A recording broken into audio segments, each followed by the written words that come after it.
अब सूत जी कहते हैं, ऋषि हो, तुमने बहुत ही सुंदर प्रश्न किए हैं मानव मात्र के कल्याण हेतु। जीव मात्र का परम धर्म भगवत भक्ति है। जीव मात्र का उद्देश्य भक्ति कैसी हो? अहेतु की अप्रतिहता, माने निष्कपट और निष्काम भक्ति होना चाहिए। यदि ऐसी भक्ति हमारे भीतर जागृत हो गई तो जनयत्यासु वैराग्यम ज्ञानम च यद हेतुकम। भक्ति यदि आपके भीतर सच्ची है तो ज्ञानम वैराग्यम च आसु जनयति। आपके भीतर ज्ञान और वैराग्य का अपने आप ही जन्म हो जाएगा। भक्ति के ही तो बेटा है ज्ञान और वैराग्य। तो भक्ति होगी, अरे मां होगी तो बच्चे पैदा होंगे, पर मां का मातृत्व तभी पूर्ण होता है जब पुत्रवती बने।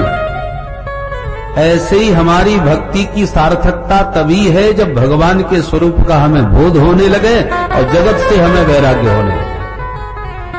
भजन तो खूब कर रहे हैं पर रस संसार में ही आ रहा है और भगवान में आकर्षण भी नहीं हो रहा, तो आपकी भक्ति बंध्या है। मां जैसे पुत्रवती बनने पर गौरवान्वित होती है, ऐसे ही भक्ति की सार्थकता तब है जब ज्ञान और वैराग्य आपके भीतर भक्ति में जन्म ले। अन्यथा ज्ञान बिना भक्ति और वैराग्य बिना भक्ति, उसकी शोभा नहीं, बंध्या भक्ति है। बोलो राधे राधे। ज्ञान बिना भक्ति हो तो कैसी होती है? माता जी पहुंच गई पूजा करने के लिए ठाकुर जी के पास, और यदि मंदिर में प्रवेश नहीं हो पा रहा और माता जी को बतासे का भोग लगाना है तो बतासा फोड़ा और ये चढ़ा, जय ठाकुर जी महाराज। और अंदर तक कहीं प्रवेश मिल गया तो पता चला बतासा या रबड़ी जो भी भोग लगाना ठाकुर जी के मुंह में भर दी। अब पूजा कैसे करी जाती है, भोग कैसे लगाया, वो उसका ज्ञान कुछ नहीं है। उनकी तो भक्ति है और श्रद्धा है कि ठाकुर जी को हमें पूजना है। अब जैसे समझ में आवे वैसे पूज दिया। तो ज्ञान बिना भक्ति की शोभा उतनी नहीं होती। भक्ति तो हो पर उसका ज्ञान भी होना चाहिए। भगवत सेवा कैसे की जाती है इसका बोध हो। अच्छा, भक्ति भी है और ज्ञान भी है। कैसे पूजा किया जाता है, सेवा का स्वरूप क्या है, हम अष्टयाम सेवा से भी परिचित हैं, सेवा पूजा से भी परिचित हैं और भक्ति भाव भी बहुत है। पर वैराग्य ना हो तो पता चला सेवा पूजा करके बैठ गई, ज्ञान है इतना मंत्र जाप करना चाहिए, ऐसे मंत्र जाप करना चाहिए, मंत्र में बोलना नहीं चाहिए, सब ज्ञान है। माता जी पूजा सेवा से निवृत्त होकर के अब भजन करने बैठ गई भगवान का, परंतु वैराग्य विहीन स्थिति यदि हो तो क्या होती है कि माता जी भजन तो कर रही और दृष्टि चारों तरफ घूम रही है, घर की व्यवस्था ठीक ठाक चल रही है कि बहू ने नहा लिया कि नहीं, और पता चला कि बहू पड़ोसन के आने पर गप्पे मार रही है उससे बैठी बैठी, और उधर चूल्हे पर दूध उबल रहा है और सासू जी भजन कर रही है। अब उन्हें गप्पे भी सुनाई पड़ रही हैं बहू की और उधर दूध भी उफनता दिख रहा है। अब इधर माला की स्पीड, ज्यों ज्यों दूध उफनता जावे त्यों सासू जी की माला तेज होती जावे। अब बेचारी बोल सकती नहीं, ज्ञान है, बोल नहीं पा रही, फिर भी अब पूरी ताकत लग रही है, आंखें लाल हो रही है, अब बहू फिर भी नहीं सुन पा रही और माला तेज हो गई। आज माला पूरी कर लूं, अपना नियम पूरे कर लूं, खबर लूंगी इसकी। बहुत गप्पे मारती रहती, करना धरना कुछ नहीं, सब दूध बर्बाद कर दिया। जितना दूध बर्बाद नहीं हुआ उतना अपना खून जला लिया। ये हालत हो जाती है। कहने का तात्पर्य है कि वैराग्य के बिना भक्ति हो भी तो भी एक समस्या ही रहती है। भक्ति की सार्थकता कब है? जब भगवत स्वरूप का भी ज्ञान हो और जगत से वैराग्य हो। आज नहीं तो कल बहू को तो जैसे करना वैसे ही करेगी, तुम कब तक अपने इशारों पर चलाओगे? जितने क्षण प्रभु के पास बैठे उतने क्षण तक प्रभु का होके बैठे, जगत का होके नहीं। तो ऐसा ज्ञान और वैराग्य से संपन्न जब भक्ति होगी तो भक्ति सार्थक है, माने पुत्रवती भक्ति है। ज्ञान वैराग्य से युक्त भक्ति माता है। तब उनकी शोभा होती है। तो जनयत्यासु वैराग्यम ज्ञानम च यद हेतुकम्। जितने भी धर्मानुष्ठान किए जाते हैं वो केवल भगवत भक्ति के लिए होते हैं। आपने पुरस्चरण बहुत किए, तमाम अनुष्ठान कर डाले, पर भगवान की कथा में रुचि नहीं आती, भगवान की लीलाओं में आनंद नहीं आता, तो हमारे सूत जी महाराज स्पष्ट कहते हैं श्रम एव हि केवलम। पूरा परिश्रम कर रहे हो, अभी आपको भक्ति की सार्थकता प्राप्त नहीं होगी, वास्तविक भक्ति आपको नहीं मिलेगी।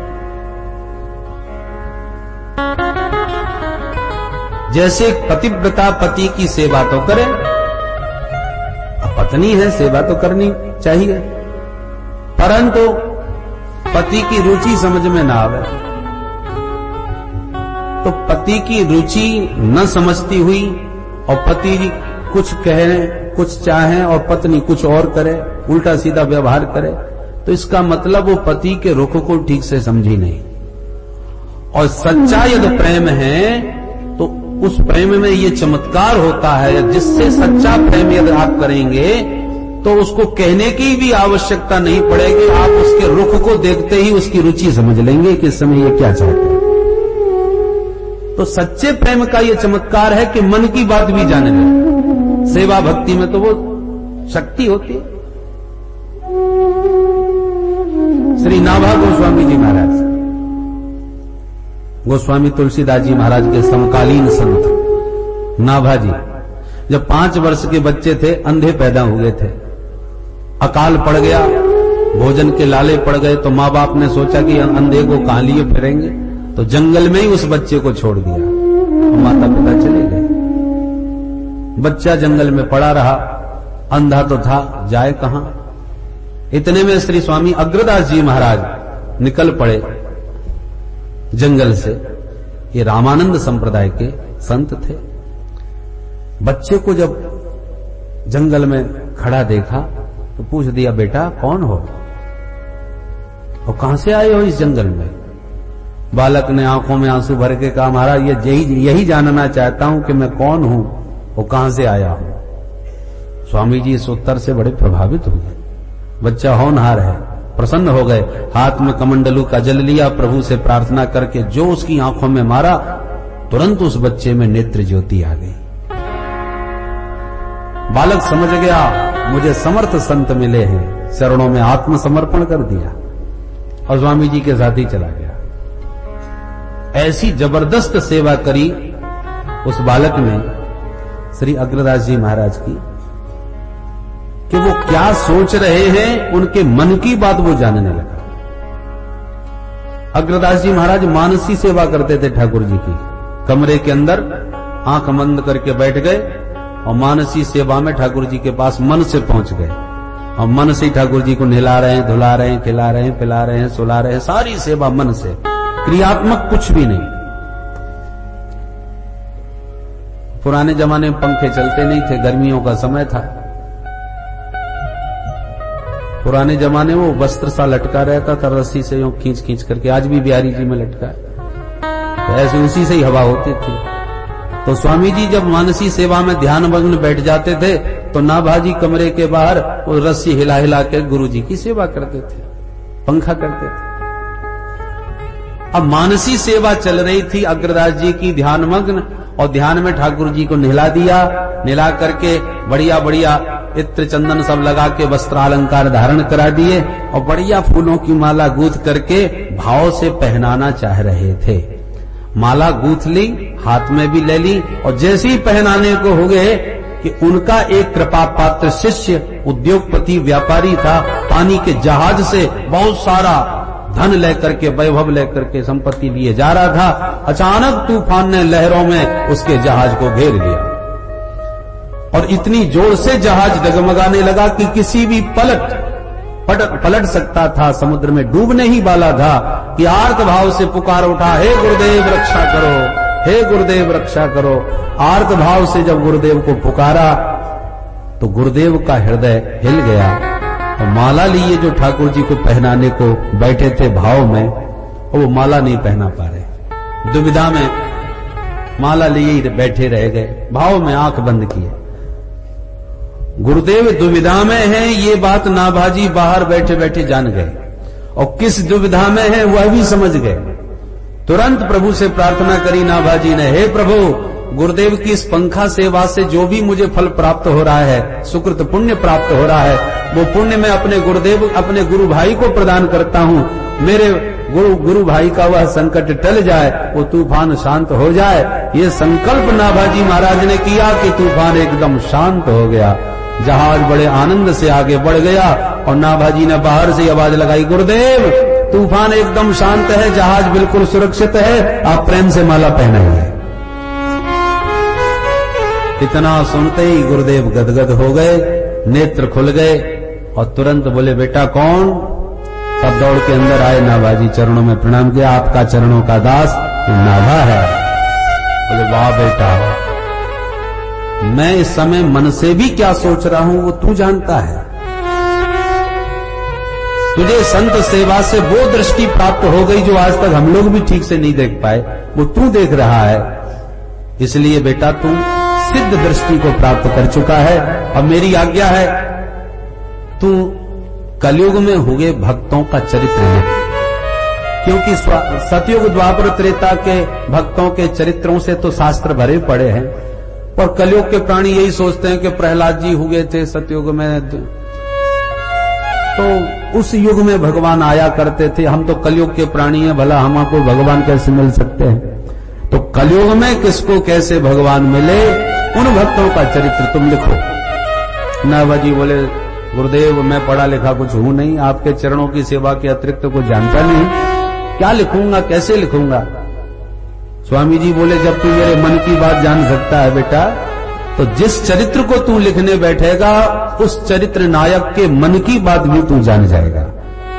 जिसका चरित्र लिखेगा वही चरित्र तेरे सामने प्रकट हो जाएगा। ये मेरी आज्ञा और आशीर्वाद है। तब नाभाजी महाराज ने भक्तमाल जैसे ग्रंथ की रचना प्रारंभ करी, जिसमें एक से एक सुंदर कलयुग के भक्तों का चरित्र गाया गया है। अवसर मिले तो कभी उस भक्तमाल का आप अध्ययन करें कि इस कलिकाल में भी कैसे कैसे भक्त हुए हैं, किस प्रकार से उन्हें भगवान की कृपा प्राप्त हुई। अवसर आने पर एक दो प्रसंग कथा के माध्यम से आपको निवेदन करूंगा। कहने का तात्पर्य है कि सेवा और समर्पण में वो शक्ति होती है कि जिसकी हम सेवा कर रहे हैं उसकी मन की गति भी हम जाने।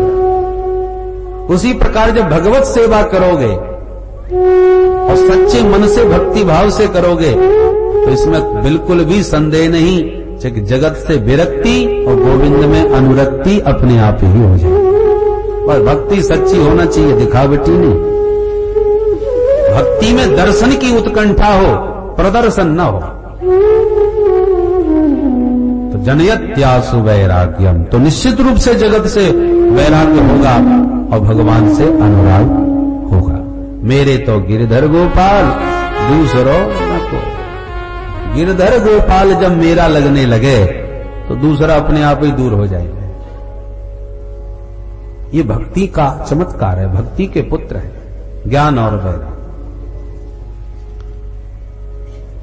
मानव जीवन का उद्देश्य ही भगवान से अनुराग करना है।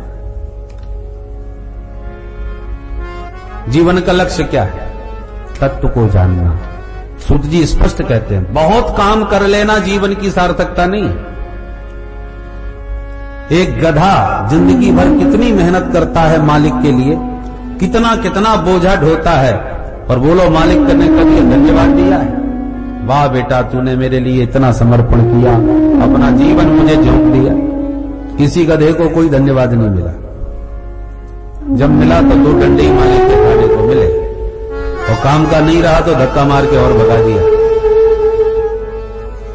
उस समर्पण और उस मेहनत का क्या फल मिला? इसलिए बहुत कर्म कर लेना जीवन की कुशलता नहीं है। कर्तव्य पालन करना चाहिए, और कर्तव्य पालन में ही पूरा जीवन समर्पित कर देना यह बुद्धिमानी नहीं है। परम लक्ष्य को मत भूलो। परम लक्ष्य क्या है? भगवत प्राप्ति, उस तत्व को प्राप्त करना, समझना। सौनक जी बोले, ये तत्व क्या चीज है? तत्व की परिभाषा क्या है? तत्व की परिभाषा देते हैं। वदन्ति तत्तत्त्वविदः तत्त्वं यद् ज्ञानमद्वयम् ब्रह्मेति परमात्मेति भगवानिति शब्दते। वदन्ति तत्तत्त्वविदः तत्त्वं यद् ज्ञानमद्वयम्। सूत जी कहते ऋषियों, तत्व ज्ञानी एक तत्व को ही विविध नामों से जानते हैं। एकम सद्विप्राह बहुधा वदन्ति। तत्व एक ही है, पर ज्ञानियों से पूछा जाए तो ज्ञानी उस तत्व को कहेंगे कि ये ब्रह्म है। योगियों से पूछा जाए तो वो उसी तत्व को परमात्मा कहेंगे। भक्तों से पूछा जाए तो वो उसी तत्व को भगवान कहेंगे। ब्रह्मेति परमात्मेति भगवान इति शब्दते, ये शब्द संज्ञा है, तत्व वही एक है। तो प्रश्न उठता है, ब्रह्म में, परमात्मा में और भगवान में भी भेद है क्या? बोले हाँ, बहुत भेद है। क्या भेद है भाई? प्राय हम लोग ब्रह्म कहें चाहे परमात्मा कहें चाहे भगवान कहें, एक ही बात समझते हैं। बोले एक ही नहीं है, भेद है उसमें। भेद क्या है? बोले ब्रह्म का मतलब है जो व्यापक हो, निर्गुण निराकार जो तत्व है उसका नाम है ब्रह्म। और सगुण साकार तत्व जो है उसका नाम है भगवान। और सगुण निराकार जो तत्व है उसका नाम है परमात्मा। जरा गंभीरता से इस विषय पर ध्यान दें। एक उदाहरण से देखें। ये बिजली है।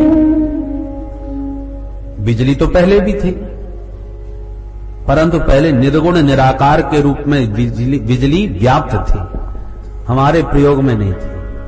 पर बिजली की शक्ति तो थी, भले ही हम उससे अनभिज्ञ थे, वो हमारे प्रयोग में न थी, फिर भी आज से 100 साल पहले भी बिजली तो थी, बिजली की शक्ति तो थी, पर वो शक्ति निर्गुण निराकार के रूप में व्याप्त थी। पर वैज्ञानिकों ने अनुसंधान किया, शोध किया, प्रयास किया, तो वही बिजली उत्पन्न होने लगी, सगुण हो गई, बिजली का आविष्कार हो गया। और तार में करंट के रूप में वह बिजली आविष्कृत हो गई। तो इस समय उस बिजली का नाम हो गया फिर सगुण निराकार परमात्मा।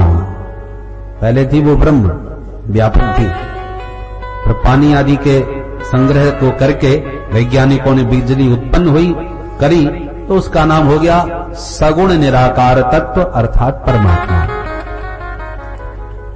परंतु वही बिजली का तार बल्ब से जुड़ा और प्रकाश देने लग गया, तो वही बिजली अब सगुण साकार के रूप में, एक प्रकाश की शक्ति के रूप में हमारी आंखों के सामने प्रकट हो गई। बिजली वही है, उसमें कोई भेद नहीं है।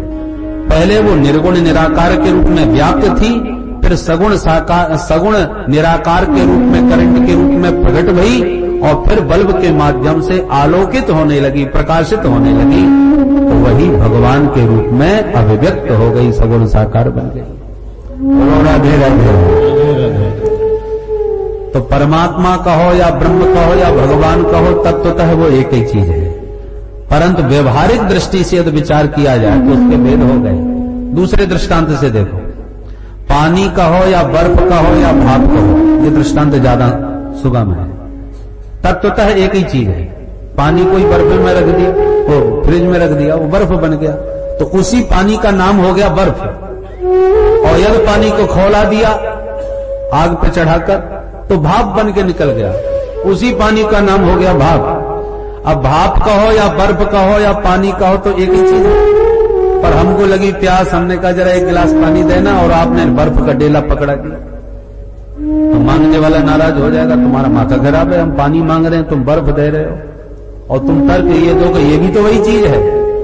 तो तत्वतः वही चीज है, ये बात ठीक है, पर पानी की जगह पानी ही देना पड़ेगा, बर्फ की जगह बर्फ ही देनी पड़ेगी, नहीं, क्योंकि व्यवहार में वो गलत सिद्ध हो जाएगा।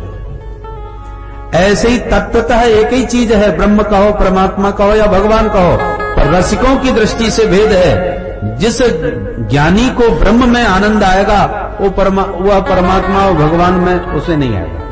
और भक्तों को जो सगुण साकार राम श्याम के रूप में भगवान से जो सुख मिलता है, वो निर्गुण ब्रह्म में उन्हें आनंद नहीं आता। इसलिए तत्व तो एक ही है। तीसरे दृष्टांत से यदि हम कहें कि एक ही आटे से पूड़ी भी बनी, रोटी भी बनी, परांठे भी बने। बने तो एक ही आटे से। अब पूड़ी खाओ या परांठे खाओ या रोटी खाओ, परंतु जिसको रोटी की इच्छा है उसे रोटी ही देनी चाहिए। उनके सामने आपने परांठे रख दिए तो हाथ जोड़ लेगा, साहब पेट खराब है, हम नहीं चाख ही नहीं सकते। और जिसको खूब बढ़िया तगड़ी खुराक है, जठराग्नि प्रबल है, उसको परांठे नहीं दिए और रूखे फुल्का दे दिए तो हाथ जोड़ लेगा, साहब रूखे फुल्का तो घर में ही बहुत है, यहां पर जो फुल्का खाने आए चकाचक माल छानेंगे, उसको उसमें आनंद आ रहा है। तो भैया अपनी सामर्थ्य है, पाचन शक्ति जिसकी जैसी हो और जिसकी जैसी रुचि हो, रुचि के अनुसार भोजन करेगा। किसी को रोटी में, किसी को परांठे में, जिसमें जिसको स्वाद आवे, बने सब एक ही आटे के। ठीक इसी प्रकार से यही एक तत्व रुचि नाम वैचित्र्यात् विविध रूपों में अभिव्यक्त हुआ है। अब तुम्हें रस किस में आता है? किसी को राम जी में, किसी को श्याम जी में, तो किसी को भोले बाबा में। अरे पूड़ियों में भी तमाम भेद हैं, कोई काली, पीली, नीली, हरी, जाने कैसी प्रकार की पूड़ियां बनती हैं। जिसको जिसमें स्वाद आवे, आनंद आवे, वही पाओ, वही उसके लिए सबसे उत्तम भोजन है। तो जो भोजन हितकर हो और रुचिकर हो वही उत्तम है। उसी प्रकार एकम सद विप्रा बहुधा वदंती, वही एक तत्व विविध रूपों में प्रकट हुआ है। इसलिए अनेक होते हुए भी वह एक है, एक होता हुआ भी वो अनेक है। इनमें कोई भेद नहीं है, पर स्वाद की दृष्टि से अवश्य भेद है, क्योंकि सबका स्वाद अलग अलग है। और जितने धर्म हैं उसमें तो एक ही है। अब तुम्हारा मन लगे या न लगे, तुम्हें लगाना ही पड़ेगा। और हमारे सनातन धर्म में अनेक हैं, जिसको जिसमें रस मिले उसी का आनंद लो, उसी की उपासना करो। किसी को भोले वाले देवता अच्छे लगते हैं तो ठीक है, भोले बाबा शिव की सेवा करो। किसी को चटपटे छाट ठाकुर ज्यादा अच्छे लगते हैं, छल छबीले, तो ठीक है कन्हैया की शरण में आ जाओ। किसी को लगता है कि नहीं मर्यादा में निबद्ध होने चाहिए, ठाकुर जी सरल भी हो, मर्यादित हो, तो ठीक है राम जी की शरण में आ जाइए। किसी न को देवी माँ के रूप में यदि भगवान होते तो उनकी गोद में हम बच्चों की तरह खेलते, तो ठीक है भगवान देवी शक्ति के रूप में भी विराजमान है, उनके पुत्र बनकर के उनकी गोदी में खेलो। तो भगवान शक्ति के रूप में एक ही है, परंतु नाम रूपों के रूप में अनेक है। और उस तत्व को जाने बिना, समझे बिना जीव का जीवन सार्थक नहीं हो सकता। समझने से क्या होगा? बोले भिद्यते हृदय ग्रंथि छिद्यन्ते सर्व संशया क्षीयन्ते चास्य कर्माणि दृष्ट एवात्मनेश्वरे। उस तत्व को जानते ही तुम्हारे अज्ञान की सारी ग्रंथियां खुल जाएंगी, बुद्धि के सारे संशय भ्रम समाप्त हो जाएंगे और समस्त कर्म बंधनों में से आप हमेशा के लिए विनिर्मुक्त हो जाएंगे। जब तक उस तत्व को नहीं जाना तब तक ये जन्म मरण का बंधन छूटने वाला कदापि नहीं है। और उस तत्व का ज्ञान आपको इसी मानव शरीर से ही हो सकता है, अन्य किसी शरीर में संभव भी नहीं है। इसलिए मानव जीवन की महिमा है। मोक्ष के मार्ग में जो ताला लगा हुआ है, वो ताला मानव जीवन की ताली से ही खुलता है और कोई ताली उसमें खुद नहीं लगती। इसलिए मनुष्य शरीर बड़े भाग्यमान उस तन पावा। इसकी महिमा इसीलिए है कि मनुष्य शरीर मिल गया है, साधन धाम मोक्ष कर द्वारा। एक अंधा एक भवन में घुस गया, अब भटकता फिर रहा था, निकलूं बाहर कैसे निकलूं। एक ने कहा अरे दीवाल का सहारा लगा लेकर के चल पड़, दरवाजा अपने आप तेरे पास आ जाएगा।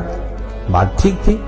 अंधा दीवाल का सहारा स्पर्श करता हुआ चल दिया, और जो दरवाजे के पास आया तो सिर में खुजली मची जोर से, तो खुजलाने लगा और चलता भी गया। 2 कदम में ही दरवाजा छूट गया।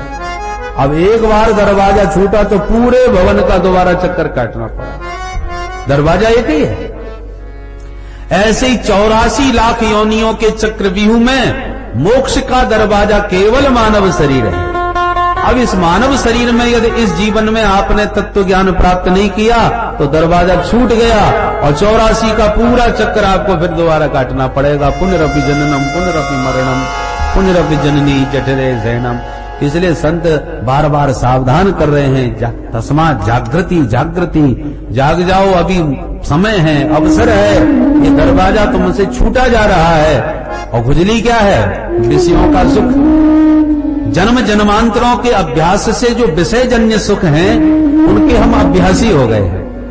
तो जैसे कुकर सुकर की योनि में हम विषय भोग करते रहते हैं, वही विषय सुख इस मानव शरीर में ही भोगते रहे, परंतु जिस दरवाजे से निकलना था वो दरवाजा हमारा वो खुजलाने के चक्कर में छूट गया। अरे खुजली तो आगे पीछे भी आप खुजला सकते हो, दरवाजा आए तो सावधान हो जाओ कि निकलना है अब बाहर, चूक ना जाए।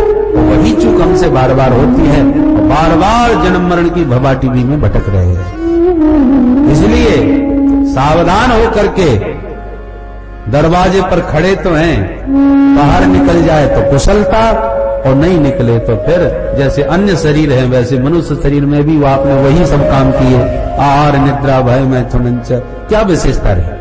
आप भी सोते हो, जीव जंतु भी सोते हैं, आप भी खाते हो, वो भी खाते पीते हैं, आपको भी डर भय लगता है, उनको भी डर भय लगता है, आपका भी परिवार, उनके भी बाल बच्चे हैं।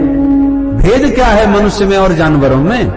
भेद केवल यही है कि मनुष्य जानता है कि जीवन का स्वरूप क्या है, कर्तव्य जीव का कर्तव्य क्या है, तत्व ज्ञान की योग्यता मनुष्य में है। इसलिए मानव जीवन की महिमा है, और उसको हमने नहीं पाया तो जानवरों की तरह अपना जीवन गंवाया।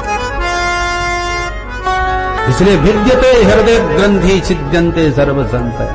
अरे मनुष्य जीवन में भी आप विचार करके देखिए, कई लोग ऐसे भी हैं कि बुढ़ापा आ गया, अभी तक यही विश्वास नहीं जमा पाए कि भगवान होते हैं कि नहीं। पहले तो विश्वास तो दृढ़ बने तब तो उपासना आगे बढ़े, विश्वास ही पक्का नहीं हो पाया। एक सज्जन तो ईश्वर का खंडन नहीं किया करते थे, मैं भगवान को नहीं मानता, लोगों की कपोल कल्पनाएं, झूठी सब बातें, मुझे तो कहीं कुछ नहीं अनुभव हुआ, ना कोई दिखा, इसलिए मैं कैसे मान लूं। एक मित्र ने उसकी जेब में हाथ डाला तो अचानक माला झोली निकल पड़ी। मित्र हैरान होकर बोला, तू तो ईश्वर का हमेशा खंडन करता है, मैं भगवान को नहीं मानता, तो माला झोली तेरे जेब में कैसे पड़ी है? तो हंस करके बोला, देखो भाई, मुझे विश्वास तो पूरा है कि भगवान हो नहीं सकते, पर कभी कभी सोचता हूं यदि भगवान हुए तो मैं ही उनका विरोध करता रहता हूं, दुनिया तो बहुत लोग मान रहे हैं उनको, तो कहीं जो मानने वाले हैं और सचमुच भगवान यदि हुए तो मेरी तो बड़ी दुर्गति कर देंगे। इसलिए अकेले में एक हाथ माला जप लेता हूं और कह भी देता हूं, वैसे तो आप हो नहीं, और यदि आप हो तो देखो हम भी भजन कर रहे हैं महाराज, थोड़ी बहुत कृपा हम पे भी। ये हालत है हम लोगों के मन की, विश्वास नहीं। अच्छा एक बात बताओ, भगवान को मानने में क्या घाटा है और न मानने में क्या हानि है? दोनों पर विचार करो, तटस्थ भाव से विचार करो। यदि भगवान हैं और हम नहीं मानते तो क्या परिणाम होगा, और मानो भगवान नहीं है और हम मान रहे हैं तो क्या नुकसान है? दोनों पर यदि विचार करके देखें। भगवान नहीं है और आप माने बैठे हो तो नुकसान कुछ भी नहीं होने वाला। झूठे भी यदि माने, एक कल्पना कर लो कि भगवान नहीं है और आप मान रहे हो तो बुरा काम तो कुछ नहीं होगा। भगवान के डर से, दुराचरण से ही बचोगे, भगवान के भय से गलत काम नहीं करोगे, अच्छा ही अच्छा होगा, बुरा कुछ नहीं होने वाला। और भगवान है और आप नहीं मान रहे तो घाटा ही घाटा है। एक उदाहरण से समझ लो, एक गांव जंगल के बीच में था। अब गांव वालों ने हल्ला मचाया, अरे आजकल जंगल में शेर आ गया है भैया, अकेले मत जाना कोई शहर, जब भी जाओ हथियार लेके और 2-4 लोग संग में ही जाओ। पर कुछ गांव वाले बोले, अरे हर बार लोग यही हल्ला मचाते हैं, शेर आ गया, शेर आ गया। शेर कहां रखे भाई जंगलों में, अब कोई नहीं है, सब बकवास अफवाह है। अब दो बातें हो गई, आधे लोग कह रहे हैं गांव के कि शेर आ गया, होशियार रहो, आधे लोग कह रहे हैं सब बकवास, शेर नहीं है। तो बोलो शेर माना जाए या नहीं माना जाए? कुछ लोग बोले भाई शेर हो या ना हो, यदि है हम तो होशियारी से रहेंगे। बंदूक टांग करके 2-4 लोग मिल करके जाते हैं, अब शेर न भी मिला तो नुकसान तो कुछ भी नहीं हुआ, अपनी बंदूक लेके गए, अपने सुरक्षित गए, सुरक्षित आ गए, निश्चिंत होकर के गए, डर तो नहीं रहा। अब शेर सचमुच आ गया है और तुम उसे अफवाह मान रहे हो, सब बकवास, झूठी बात, हम मानते ही नहीं, और बिना हथियार के अकेले निकल पड़े क्योंकि हम मानते ही नहीं शेर को, और कहीं शेर निकल पड़ा तब मारा गया नास्तिक। तो नहीं मानता है उसी को पकड़ के खा जाएगा। तो शेर है और आप नहीं मानोगे तो मारे जाओगे, और आप शेर को मानते हो भले ही शेर न भी रहा तो सावधान होकर के जाओगे और सुरक्षित रहोगे। उसी प्रकार ईश्वर है और आप मानते हो तो बहुत अच्छा, पर नहीं मानोगे और ईश्वर रहा तो दुर्गति हो जाएगी। परंतु मान करके चल रहे हो और ईश्वर न भी हुआ तो नुकसान होने वाला कुछ भी नहीं है। शुभ कर्मों में आपकी प्रवृत्ति होगी और आप उस कर्मों से बचोगे, हानि कुछ भी नहीं होने वाली। इसलिए ये दृढ़ विश्वास मन में स्थिर कर लेना चाहिए। भक्ति के 3 सोपान हैं, विश्वास, संबंध और समर्पण। पहले विश्वास दृढ़ हो, फिर ठाकुर जी से कोई संबंध जोड़ लो। ठाकुर जी तो हर संबंध न मानने को स्वीकार है। बेटा बना लो, बेटा बन जाए, पिता बना लो, पिता बन जाए, मित्र बनाओ, मित्र बन जाए, शत्रु बनाओ तो शत्रु भी बन जाए, जो चाहो सो बना लो।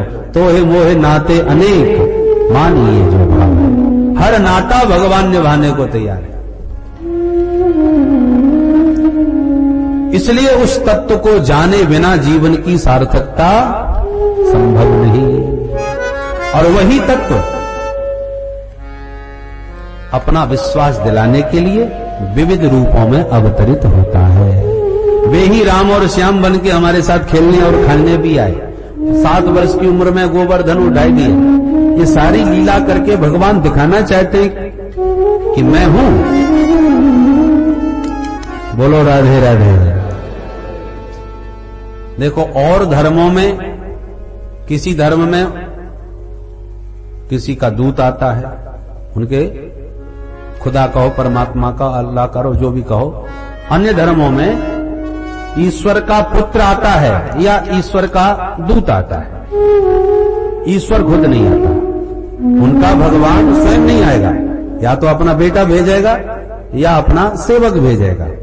पर ये केवल सनातन धर्म का ईश्वर है जो स्वयं आता है, दूतों को भी भेजता है, अपने सेवकों को भी भेजता है। श्री रामानंदाचार्य जी महाराज, श्री शंकराचार्य जी महाराज, अन्य अन्य अपने आचार्यों के रूप में अपने सेवकों को भी भगवान भेजते हैं, और अवसर आने पर स्वयं भी प्रभु पधारते हैं। श्री राम और कृष्ण के रूप में वह परिपूर्ण परमात्मा भी प्रकट होता है।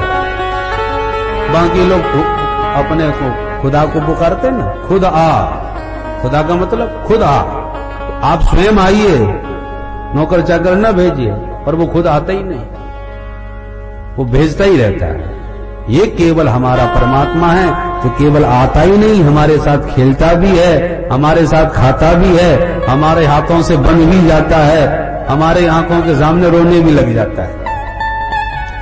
तो एक और तो शेष महेश गणेश दिनेश सुरेश हो जाए निरंतर ध्यावें, इतना दुर्लभ है वो तत्व। परंतु दुर्लभ ही, जो वस्तु बहुत ज्यादा दुर्लभ बन जाए ना, व्यक्ति उसके प्रति उदासीन हो जाता है। अरे हमको मिलने वाली तो है नहीं, तो फायदा क्या कल्पना करने से। तो जो वस्तु मिलने वाली ना हो, व्यक्ति उससे उदास हो जाता है। छोड़ो, चक्कर में क्यों पड़ो जब मिल ही नहीं सकते। पर भगवान कहते नहीं नहीं, हम साथ में आकाश के खुदा नहीं है, हम तो तुम्हारे पास आ भी सकते हैं, तुम्हारे साथ खेलेंगे भी, तुम्हारे साथ खाएंगे भी। इसलिए स्वयं अवतार लेते हैं। अवतार का अर्थ क्या है? अवतरणम, अपनी सत्ता से, अपनी भगवत्ता से जो नीचे उतर आवे, हमारे बीच में खेलने खाने लग जावे, उसका नाम है अवतार। जो भक्तों के बीच में आ जाए, अवतरणम। हम लोग कुएं में गिरे हुए हैं। संसार क्या है? भवकू। और परमात्मा संसार में उतरे हुए। एक सज्जन कुआं में गिर गए। अब गिरने के बाद रो रहे थे, भैया बचाओ बचाओ, निकालो मेरे को। चिल्ला रहा था। एक साथी ने सुन लिया, उसने तुरंत कमर में रस्सी बांध करके धीरे से नीचे उतर गया। तब तक और भी लोग इकट्ठे हो गए, भैया कुआं में गिर गया, कुआं में गिर गया। एक बोला एक नहीं गिरा, 2 गिर गए। 2 गिरे? बोले हाँ देखो 2 खड़े। एक समझदार बोला अरे गिरा तो एक ही है, दूसरा तो अभी अभी उतर के गया है। वो तो कह रहा था 2 गिरे हैं, समझदार कह रहा था 1 गिरा है 1 उतरा है। तो गिरने में उतरने में कितना बड़ा अंतर हो गया। जो गिरेगा वो चोट खाएगा, घबराएगा, अकुलाएगा, निकलने के लिए आतुर हो जाएगा, व्याकुल हो जाएगा। और जो उतरा है उसे न कोई चोट है, न कोई भय है, न व्याकुलता है, क्योंकि अपनी मर्जी से उतर के गया है, अपनी मर्जी से जब चाहे चढ़ जाए।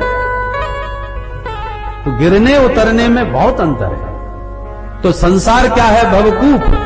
हम लोग इसमें गिरे भये हैं, कर्मों के जाल में फंसकर गिर गए। अब गिरने के बाद हम निकलने के लिए छटपटा रहे हैं, हे प्रभु उद्धार करो, कल्याण करो, उबारो, तारो। हम लोग पुकार रहे हैं। और जब जीव बहुत ज्यादा आतुर होकर पुकारता है प्रभु को, तो भगवान फिर उतर के आ जाते हैं। उसी का नाम है अवतार। इसी कुएं में ठाकुर जी फिर अपनी इच्छा से उतर आते हैं, और उतर के आते हैं, जीवों को गले से लगाते हैं और सबका कल्याण करके अपने साथ में इस कुएं से बाहर भी ले जाते हैं। अयोध्यावासिनः पूर्वम यथा रामेण संगता। तो जैसे ठाकुर जी उतर के अपने भक्तों को, जीवों को उबार ले जाते हैं, जैसे वो कुएं में गिरे हुए को उसका साथी हाथ पकड़ के बाहर ले, ऐसे राम जी के प्राकट्य पर गोस्वामी जी महाराज बोले, यह चरित जे गावहि हरि पद पावहि, तेन परय भवतु।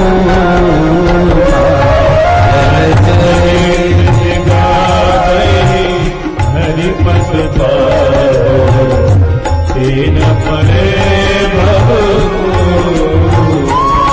यह चरित जे गावहि हरिपद पावहि, तेन परय भवतु।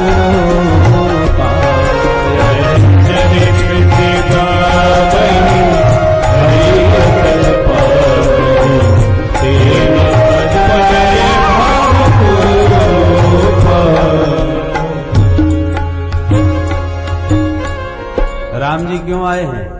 गोस्वामी जी कहते हैं वो इसलिए आए हैं कि सुंदर सुंदर लीला करेंगे।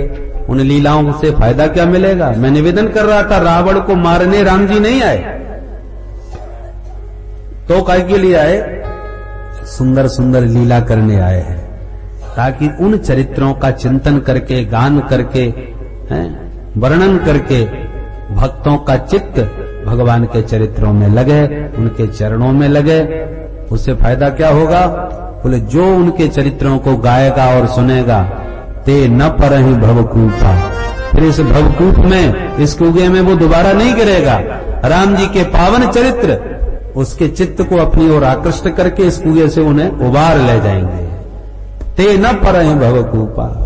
तो भवकूप में तो गिर गए हैं, अब चरित्रों का चिंतन करेंगे, राम जी के चरित्रों का ध्यान करेंगे, तो निश्चित इस कुएं से बाहर निकल जाएंगे। और ऐसे निकलेंगे कि दोबारा कभी गिरने का अवसर ही ना आवे। ते न परहि, वे दोबारा नहीं पड़ते वो गिर इस कुएं में। तो इस प्रकार से उसी एक तत्व के विविध रूपों में अवतार होते हैं। उनमें 24 अवतार प्रमुख रूप से श्री सूत जी महाराज ने खिलाए। भगवान के कलावतार, आवेशावतार, अवतार के कई भेद हैं, पर परिपूर्ण अवतार केवल श्री राम और श्याम का है। एते चांस कला पुंसः कृष्णस्तु भगवान स्वयं। सौनक जी बोले, महाराज एक बात और बताइए कि जो भागवत आप हमें वर्णन करके सुना रहे हो, उसकी रचना किसने करी? सूत जी बोले, द्वापर के अंत में श्री वेद व्यास जी महाराज हो गए, और व्यास जी महाराज ने जीवों की, कलयुग की प्राणियों की दुर्गति जब देखी तो द्रवीभूत हो गए। ऐसे जीवों का कैसे कल्याण हो? संत त्रिकालज्ञ होते हैं, क्या होगा, क्या हो रहा है, क्या हो चुका, तीनों को प्रत्यक्ष देखते हैं। तो कलयुग के अति मंद प्राणियों का कल्याण करने के लिए व्यास जी महाराज ने एक वेद के पहले 4 विभाग कर दिए, ऋग, यजु, साम, अथर्व। फिर भी आत्मसंतोष नहीं हुआ। पंचम वेद महाभारत की रचना करी, फिर भी संतुष्टि नहीं हुई। तब पुराणों की रचना करी, 17 पुराण लिख दिए, इतने पर भी शांति नहीं मिली। तब नारद जी महाराज प्रकट भये और बोले, व्यास जी महाराज पराशर नंदन,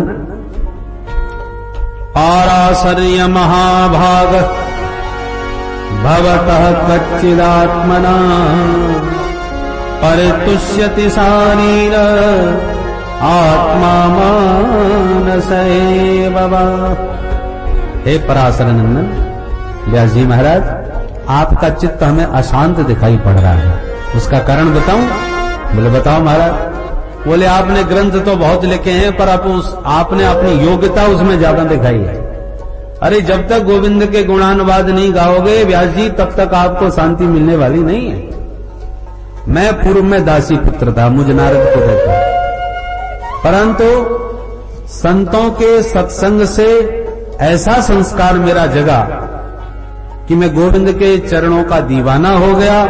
उन्हीं का भजन करते करते शरीर छूटा तो ब्रह्मा का बेटा बन के इस जन्म में पैदा हुआ हूं, और गोविंद के गुणानुवाद जब गाने प्रारंभ कर दिए तो आज ये नारद जगत पूज्य हो गया। संसार में अव्याहत गति, देवता हो, मानव हो, दानव हो, राक्षस हो, सब जगह मेरी पूजा होती है। यह है प्रभु के नाम का प्रताप। इसलिए व्यास जी आप ही गोविंद के गुण गाओ तब शांति मिलेगी। नारद जी तो कह के चल दिए। व्यास जी ने तुरंत सरस्वती में स्नान करा और अपनी व्यास गुफा में बैठ के भगवान का ध्यान किया। ध्यान करते ही भागवत की भागीरथी प्रवाहित होने लगे। गा उठे गोविंद के गुणानुवाद, व्यास जी गाने लगे और गणेश जी महाराज लिखने लगे, और देखते देखते 18,000 श्लोकों का ये पावन ग्रंथ प्रकट हो गया। बोल भागवत भगवान की जय। अब भागवत जैसे ग्रंथ का दर्शन करके व्यास जी बड़े आनंदित, विचार करने लगे ये किसे सुनाना चाहिए, किसे सुनाऊं, किसे पढ़ाऊं। याद आ गया अपना बेटा सुखदेव, और वो तो न जाने जंगल में कहां बैठा होगा, कहां ढूंढने जाऊं उसे। तो व्यास जी ने अपने कुछ शिष्यों को भागवत के जगह जगह के श्लोक रटा दिए, 2-4। चेला जंगलों में उन श्लोकों को गुनगुनाते घूमने लगे। अब जहां सुखदेव जी समाधिस्थ बैठे थे वहीं से गुनगुनाता हुआ एक चेला निकल पड़ा, और वो श्लोक सुखदेव जी के कान में पड़ गया जो गा रहा था चेला। कौन सा श्लोक? बर्हापीडम् नटवरवपु कर्णयो कर्णिकारम् बिभ्रदवासः कनककपिशम् वैजयन्तीं च माला रन्ध्राण वेणोरधर सुधया पूरयन् गोपवृन्दै वृन्दारण्यं स्वपदरमणम् प्राविशद गीतकीर्ति।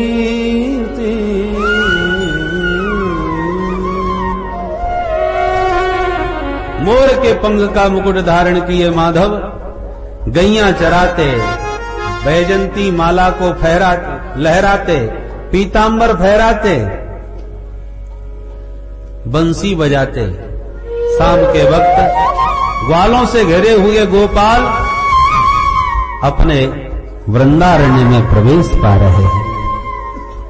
जो इस गोपाल की झांकी इस श्लोक के माध्यम से सुखदेव जी ने कानों से सुनी तो मोर मुकुट बंसी वाला श्रवण रंध्र से हृदय में आकर के खड़ा हो गया। अब सुखदेव जी तो निर्गुण ब्रह्म का ध्यान लगाए रहे थे, पर गोविंद की मनोहारिणी छवि जब हृदय में उतर गई इस श्लोक के द्वारा तो दीवाने हो गए, उठ के खड़े हो गए। ऐसे मोर पंख वाले का तो दर्शन करूंगा, अवश्य मिलूंगा। चित्त छटपटा उठा मिलने को, फिर ध्यान में आया सुंदर बहुत है पर स्वभाव का न जाने कैसा होगा। हम पागलों की तरह दीवाने बने उसके पीछे भागते फिरे और वो हमें पीछे मुड़ के ही ना देखे, हमसे बात ही ना करे, वो हमें पूछे ही नहीं। तो ऐसे के पीछे भागने से क्या फायदा जो हमसे बात ही नहीं करना चाहता। स्वभाव का यदि कठोर हुआ तो हमारे किस मतलब का। ऐसे के पीछे नहीं जाना चाहिए। हाँ सुंदर तो है पर स्वभाव का तो पता नहीं ना कैसा होगा। तो पुनः अपने चंचल चित्त को सावधान किया, तो दुनिया के चक्कर में न पड़ो, ब्रह्म का चिंतन करो, मन को समझाने लगे। तब तक उस चेला ने दूसरा श्लोक सुना दिया। दूसरे में भगवान के स्वभाव का वर्णन था। अहो बकीयं स्तनकालकूटम् जिघांसया पाय यदप्यसाध्वी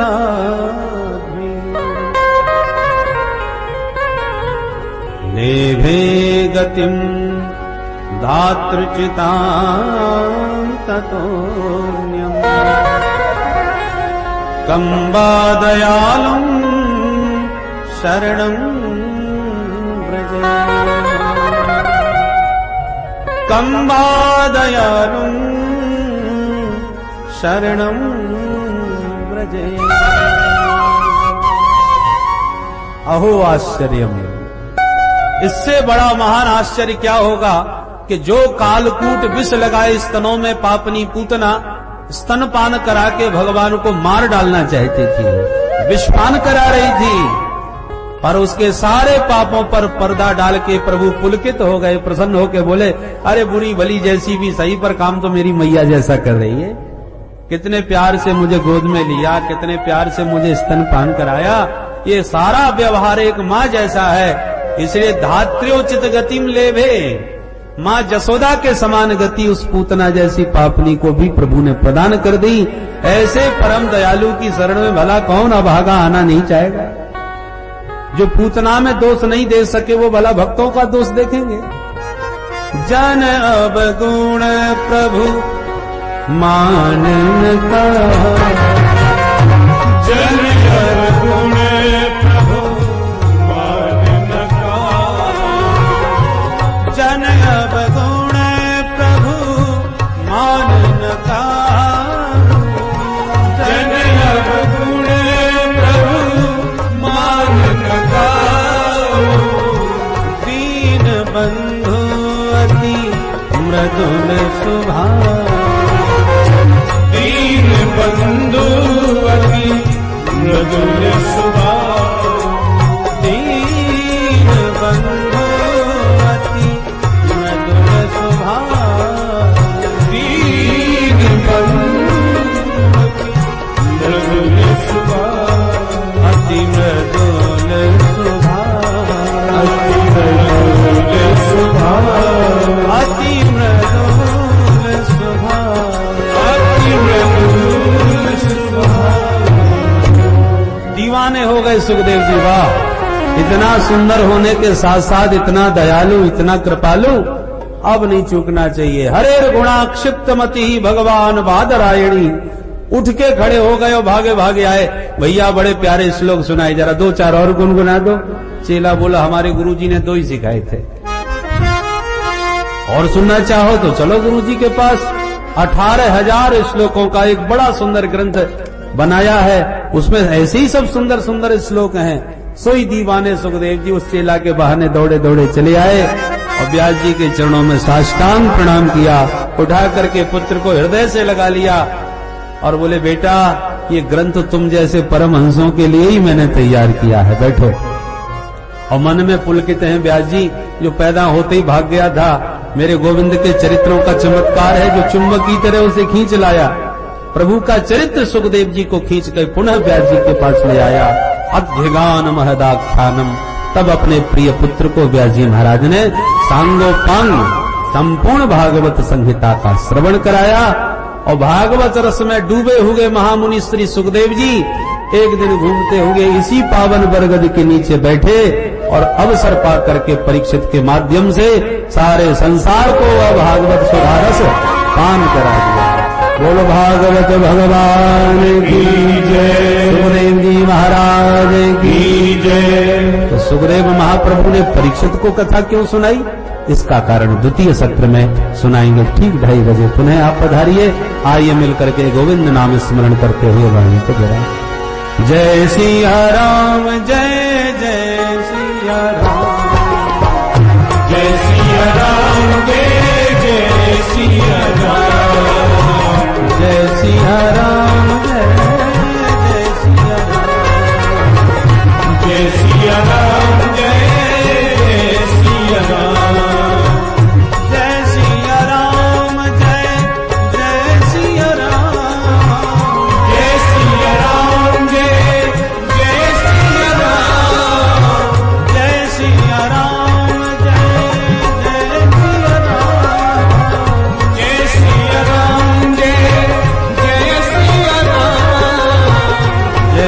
सिया राम।